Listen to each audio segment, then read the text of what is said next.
Welcome to Sweet Life Beat Life. We hope this video helps. Open the Photos app and start immediately. You want the library visible. You may see indexing. This builds thumbnails so searches work. Let it finish or use search while it runs. Tap years, months, or days to collapse the archive and spot the time window you need.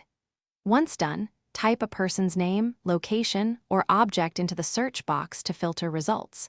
Make sure to enable people tagging so faces are recognized faster in future searches. If Photos doesn't have the file, switch to Finder and press CMD+F to begin a focus search. Set the first filter to kind is image, then add criteria like date last opened, file size, or name contains to reduce noise. Once done, inspect folders like Desktop, Downloads, and iCloud Drive. Mac OS often keeps duplicates there. Also search external drives or mounted devices. Make sure Spotlight indexing is enabled if results are missing, so future searches return everything. When you find the photo, press spacebar to preview and use quick actions to rotate, crop, or favorite. This helps later searches.